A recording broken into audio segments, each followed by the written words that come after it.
देखिए बाबू, देखो दक्षिण भारत का इतिहास हम लोग बाबू पढ़ रहे हैं, इसमें बहुत कुछ हम जान गए हैं। जैसे संगम काल हम लोग पढ़ा है ना बाबू, वो क्या होता है कि दक्षिण भारत का ही इतिहास है वो ना। दक्षिण देखिए बाबू, दक्षिण भारत के इतिहास का मतलब क्या हुआ, समझ रहे बात। मतलब दक्षिणी भारत यहाँ से देख रहे हैं ना, मतलब यहाँ देखिए नर्मदा नदी जो है ना बाबू, इसके नीचे का भारत, समझ रहे ना बात।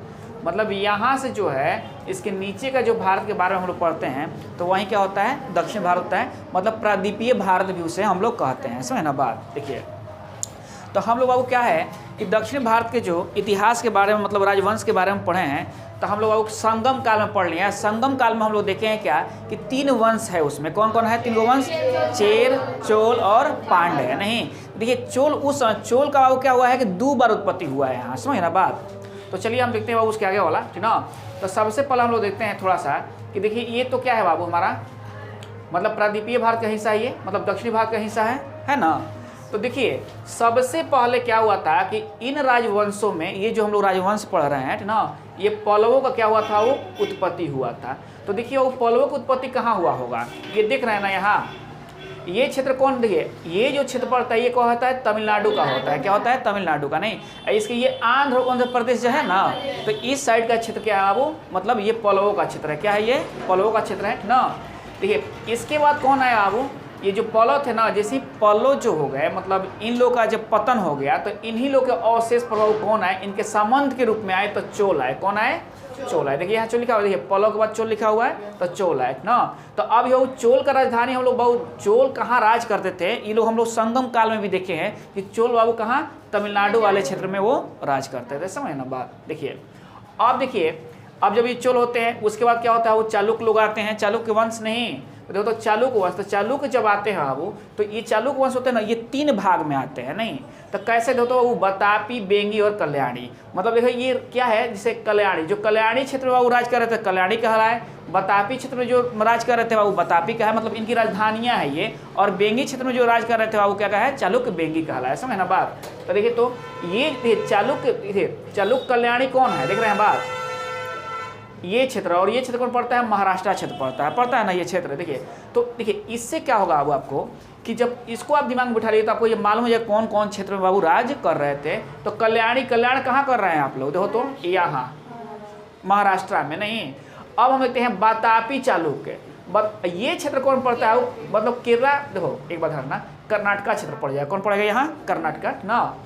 और ये केरला क्षेत्र नहीं, मतलब ये कर्नाटका और केरला का क्षेत्र आता है। तो यहाँ कौन है वो, बतापी चालुक्य है ना।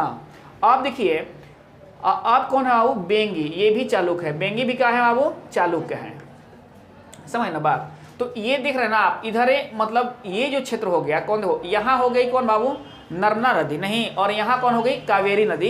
इसके बीच वाला जो क्षेत्र है, वहाँ कौन राज कर रहे थे, तो बेंगी राज कर रहे थे। कौन राज कर रहे थे, बेंगी राज कर रहे थे, समझ ना बात। उसके बाद ये राष्ट्रकूट है। नहीं तो देखिए वो ये महाराष्ट्र क्षेत्र है, और यहाँ देखते हैं कर्नाटका केरला है, यहाँ मतलब गोवा वही है ना बात। मतलब ये जो भाग है, इस भाग में जो कर रहे हैं, मतलब महाराष्ट्र और कर्नाटका के बीच में जो राज कर रहे हैं, वो कौन है, राष्ट्रकूट है। वो कौन है, राष्ट्रकूट है, बस समझे ना। तो इसको मैप पर थोड़ा सा आप लोग ध्यान रखे रहिए लोग कि मतलब कौन कहाँ राज कर रहे थे। तो ये आपको क्या होगा कि मतलब दिमाग पर बना रहेगा, समझ ना बात। देखिए अब हम आते हैं कि दक्षिण भारत के प्रमुख राजवंश। नहीं एगो संगम काल में भी हम लोग पढ़े हैं ना। यहाँ देखिए 500 ईस्वी से 1200 ईस्वी के मध्य जो वो राज हुआ है, मतलब दक्षिण भारत में जो राज किए हैं, वहीं क्या है वो दक्षिण भारत के मतलब राजवंश है ना।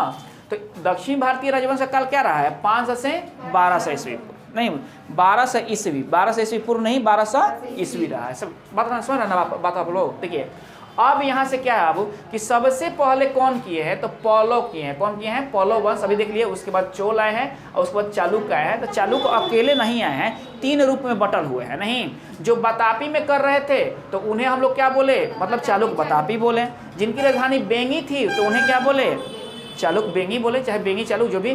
कल्याणी जिनकी है बाबू, तो उन्हें पता ना। अब ये बेंगी कौन क्षेत्र था, तो केरला वाला जो क्षेत्र था, ये कौन था वो, नहीं बतापी था। केरला वाला क्षेत्र कौन था, बतापी था।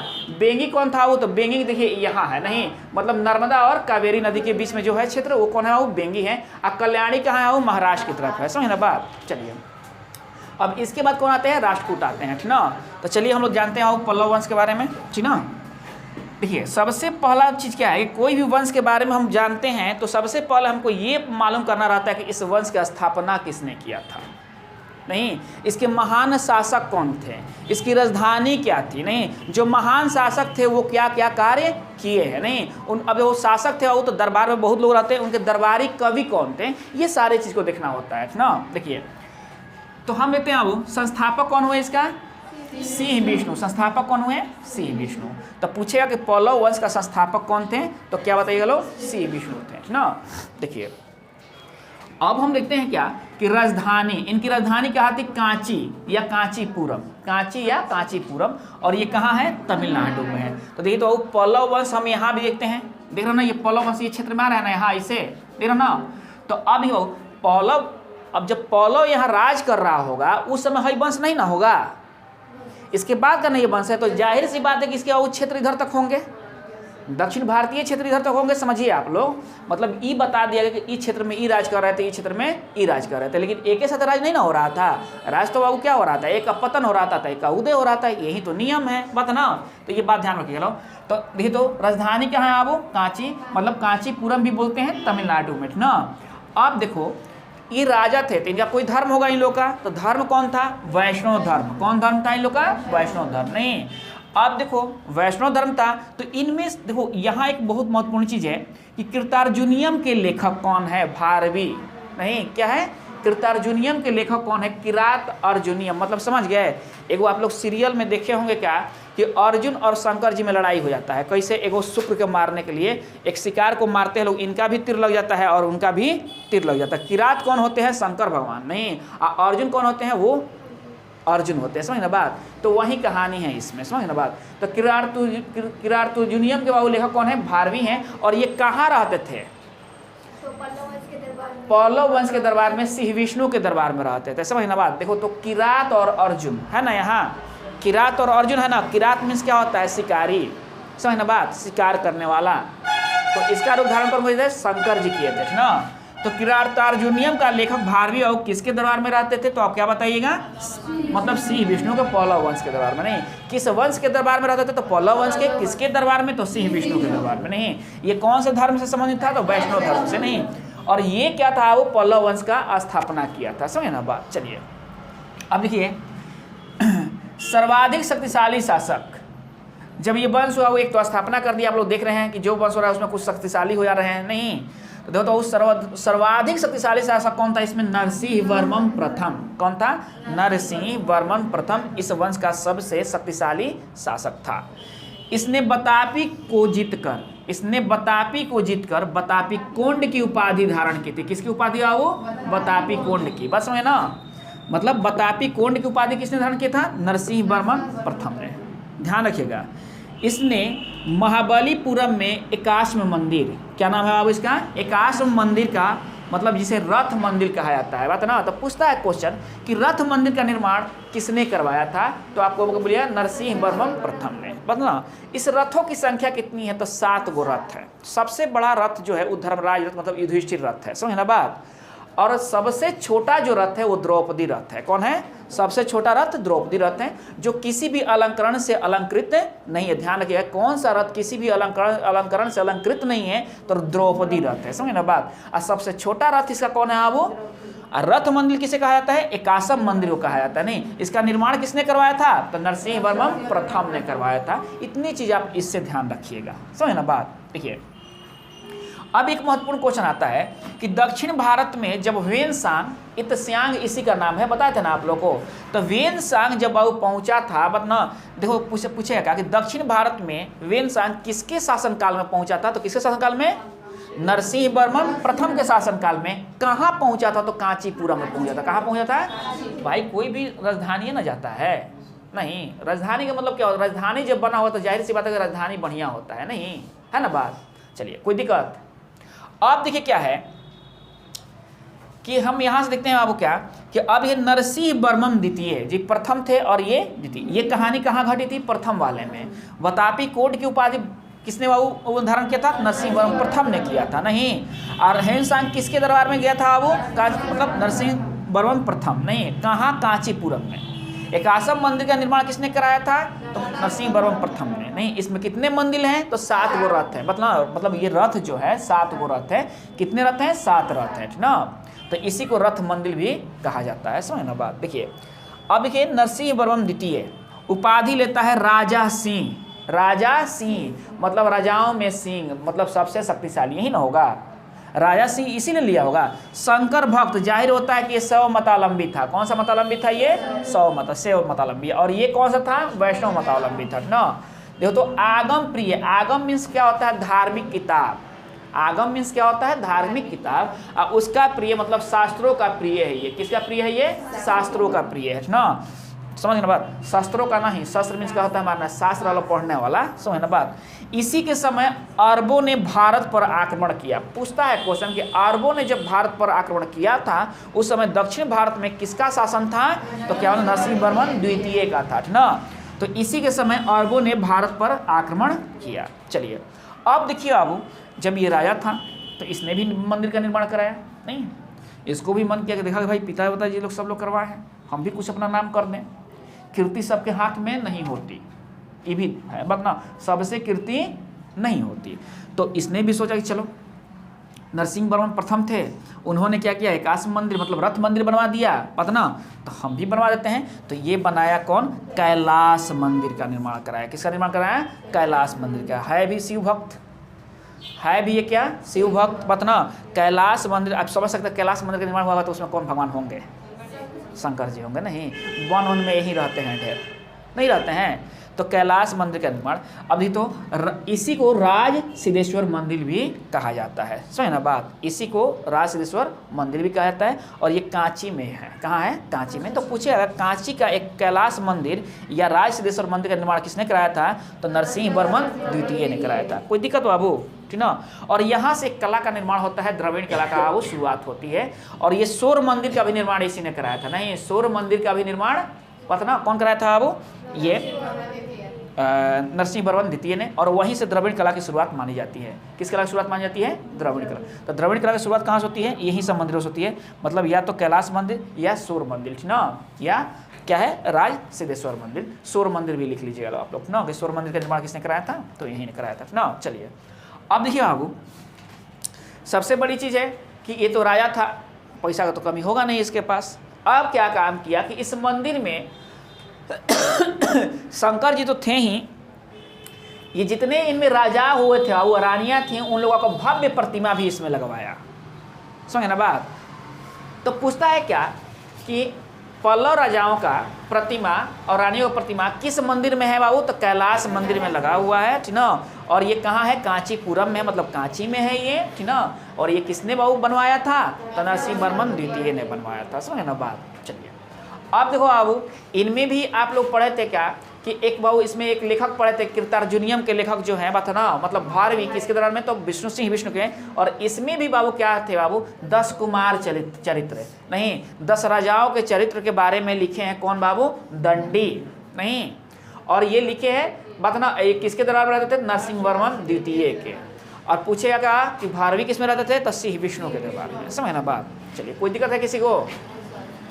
अब देखिए इस वंश का क्या होता है? वो पतन हो जाता है। कोई भी वंश का पतन हो जाता है, नहीं धीरे धीरे पतन हो जाता है। जब पतन के कगार पर वंश आता है तो सामंत हावी हो जाते हैं। क्या होते हैं? सामंत हावी हो जाते हैं। तो चोल जो थे बाबू इन्हीं के समान मतलब सामंत थे। नहीं, आज जैसे ही बाबू क्या हुआ कि जब देखे कि ये लोग कमजोर हो रहा है लोग, तो इन्हीं के अवशेषों पर इनका बाबू क्या होता है कि बाबू क्या होता है कि इस राज्य का मतलब स्थापना होती है। नहीं, तो इस राज्य की स्थापना कौन करता है? विजयालय करता है। कौन करता है? विजयालय। ये स्थापना कर देता है। लेकिन अभी क्या होता है कि अभी कुछ जीवित रहता है सब पल्लव वंश वाला, कुछ रहता है सब खुरखर करने के लिए ना। तो अभी ये स्वतंत्र शासक नहीं बने हुए हैं। ये राजधानी बनाते हैं तंजाए, मतलब तंजाउर, ठीक ना। अब ये उपाधि लेते हैं ये नर केसरी का। ये उपाधि लेते हैं किसका? नर केसरी का। केस मतलब नरों में बलवान, बतना केसरी, ठीक ना। अब वो स्वतंत्र राज्य की स्थापना कौन करता है? इस देखिए चोल वंश का स्वतंत्र राज्य की स्थापना करता है आदित्य प्रथम। कौन करता है? आदित्य प्रथम। नहीं, उपाधि लेता है ये क्या? कौन? देखो तो कोदंड राम, नहीं कोदंड राम, नहीं कोदंड राम, ठीक ना, का उपाधि ये लेता है। कौन बाबू? आदित्य प्रथम लेता है। थोड़ा सा नाम टेढ़ होगा कि वो उस भाषा के नाम है। देखिए अब आता है राजा राज प्रथम। ये क्या है बाबू, इसका महान शासक है। कौन है ये? राजा राज प्रथम इसका महान शासक है। पूछेगा स्वतंत्र शासक कौन, स्वतंत्र राज्य की स्थापना किसने किया था?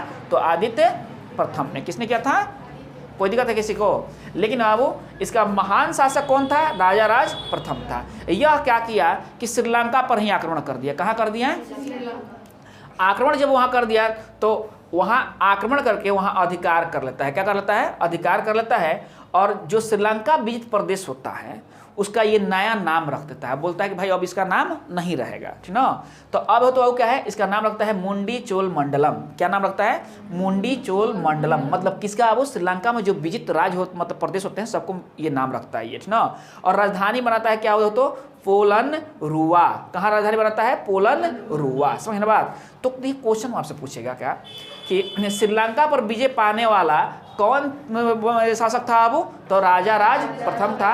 जो किस वंश का था? तो चोल वंश का था। समझ ना बात। चलिए अब देखो बाबू क्या है कि यह शैव धर्म का अनुयायी था। ये किस धर्म का अनुयायी था? शैव धर्म का। आप लोगों को देखिएगा शुरुआती में बौद्ध धर्म का अनुयायी मिलेंगे, जैन धर्म का अनुयायी मिलेंगे, लेकिन अब बाबू क्या हुआ है, फिर बाबू वैष्णव शैव मतलब ये लोग आ गए। नहीं देखिए बाबू क्या होता है कि दो तरह के संत पाए जाते हैं, अलवार और नैनवार। बस ना, अलवार कौन होते हैं? वो विष्णु के। नैनवार, नैन मीन्स क्या होता है? आंख। आंख ज्यादा किसका है? शंकर जी का है। तो इससे आप याद रख सकते हो ना। तो यह शैव धर्म का अनुयायी था और राज राजेश्वर शिव मंदिर का निर्माण तंजौर में करवाया था। देख रहे हैं ना बात। मंदिर से वो क्या, देखिए सब लोग मंदिर का निर्माण कराया है ना। ये लोग वो राज राजेश्वर शिव मंदिर का निर्माण करवाया था। कहाँ? तंजौर में, ठीक ना। तो पूछेगा कि राज राजेश्वर मंदिर शिव मंदिर का निर्माण किसने कराया था? तो राजा राज प्रथम ने करवाया था। समझ ना बात। अब देखिए वो क्या आता है? राजेंद्र प्रथम। देखिए वो राजा राज प्रथम था नहीं, ये राजेंद्र प्रथम है। ये चोल साम्राज्य का सर्वाधिक विस्तार इसी के शासनकाल में हुआ है। किसके शासनकाल में हुआ है? राजेंद्र प्रथम। तो जाहिर सी बात है सबसे शक्तिशाली शासक होगा ये, ठीक ना। देखिए ये क्या करता है कि बंगाल में पाल वंश हम लोग पढ़ेंगे। पाल वंश के शासक होते हैं महिपाल। कौन होते हैं वो? महिपाल। और इनको ये हराकर देखो गंगेकोंड चोल का उपाधि धारण करता है। गंगेकोंड चोल का उपाधि धारण करता है कौन बाबू? राजेंद्र प्रथम। नहीं अब तो चोल गंगम नामक तालाब, इसने एक तालाब का निर्माण करा था जिसका नाम है चोल गंगम। नहीं इसका निर्माण नवीन राजधानी तो गंगेकोंड चोलपुरम में। ऐसे इनकी राजधानी कहाँ है? तंजाए है, नहीं है तंजावुर ना। अब वो नया राजधानी कहाँ है? गंगेकोंड चोलपुरम। कोंड होगा यहाँ, ठीक ना। यहाँ अनुसार देता है सब। कोंडपुरम के पास बाबू एक तालाब का निर्माण करवाता है ये, नहीं जिसका नाम है चोल गंगम। समझ ना बात। अब देखो एक बात है कि गजनी के बाबू जो शासक सुल्तान महमूद था जो भारत पर आक्रमण किया था प्रथम बार था ना, तो उसके समय भारत का बाबू मतलब उसके समय मतलब भारत का शासन कौन था, मतलब शासक कौन था? तो याद रखिएगा मतलब दक्षिण भारतीय शासक कौन था? तो याद रखिएगा कि कौन समकालीन था वो इसके, मतलब महमूद के समय कौन था? वो राजेंद्र प्रथम था।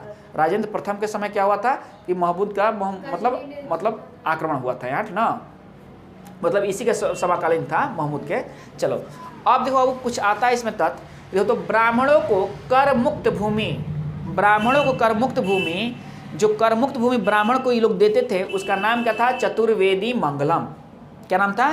चतुर्वेदी मंगलम क्या था? कर मुक्त भूमि था। और दान दे दिया गया एकदम बाबू, तो उसे क्या था? ब्रह्मदेव कहा जाता था। क्या कहा जाता था उसे? ब्रह्मदेव। सोने के सिक्के को क्या कहा जाता था? वो कलंजू। क्या है? कलजू, कलजू। नहीं मत विलास प्रहसन की रचना महेंद्र वर्मन ने किया था। किसने किया था? वो महेंद्र वर्मन ने। नहीं ये महेंद्र वर्मन जो था वो शुरुआती में जैन मतावलंबी था। कौन मतावलंबी था? जैन मतावलंबी। लेकिन एगो शैव बाबू वहाँ क्या थे कि मतलब शैव मतावलंबी एक साधु थे जिनका नाम था अपर। का नाम था? अपर, नहीं अपर। उनके जब सनिग्ध में आया तो फिर से ये क्या हो गया? शैव मतावलंबी हो गया। नहीं लेकिन इसके लिए इंपॉर्टेंट है कि मत विलास प्रहसन की रचना किसने की थी? तो महेंद्र वर्मन ने की थी। किसने की थी? और ये कौन सा शासक था? तो चोल शासक था, ठीक ना। अब देखिए आओ क्या है कि देखो फिर आता है इसमें, ठीक ना, कि देखो देखो पदाधिकारी दो तरह के थे। एगो उच्च थे बाबू, एगो क्या थे? निम्न पदाधिकारी थे, ठीक ना। तो देखो उच्च पदाधिकारी जो थे उसे पेरुंद्रम कहा जाता था। क्या कहा जाता था? पेरुंद्रम। और जो निम्न पदाधिकारी थे बाबू उसे सेरुंद्रम कहा जाता था। क्या कहा जाता? सेरुंद्रम। नहीं और जो बाबू तो उच्चाधिकारियों का क्या कहा जाता था? उडन कुटम कहा जाता था। क्या कहा जाता था? उडन कुटम कहा जाता था। थोड़ा सा आप लोग पढ़ लीजिएगा इसमें, ठीक ना। समझ ना बात। अब देखो बाबू क्या था कि चोलों की प्रशासन की मुख्य विशेषता क्या थी? तो स्थानीय स्वशासन था। क्या था? स्थानीय स्वशासन इसकी प्रमुख विशेषता थी ना। अब देखो बाबू कर का कितना था इन लोग में, देखो राज चलेगा बाबू कर चलेगा ना, तो 1/3 बाबू क्या था कर के लिए लोग रखे थे। कर क्या था इसमें, देखो तो कर याद करना सब 1/3 मतलब जितना आपका उपज होगा उसका तीसरा हिस्सा मतलब 3 भाग इसको बाबू मतलब 1/3 कर दिया जाएगा और उसको दे दिया जाएगा। जैसे बाबू 6 किलो का उपज हुआ ना तो 2 किलो राज को दे दिया जाएगा, समझ ना बात, यही होता है क्या 1/3 भाग। तो इस तरह से अब क्या है कि हम लोग पढ़ लेंगे, थोड़ा सा नाम टेन है तो थोड़ा सा नाम पर हम लोग अब फोकस करेंगे, 2-3 बार पढ़ेंगे हम लोग तो क्या होगा ऑटोमेटिक हम लोग अब ये याद हो जाएगा, समझ ना बात। मैप को आप लोग ध्यान रखिएगा, मैप को आप लोग ध्यान रखिएगा, ठीक ना।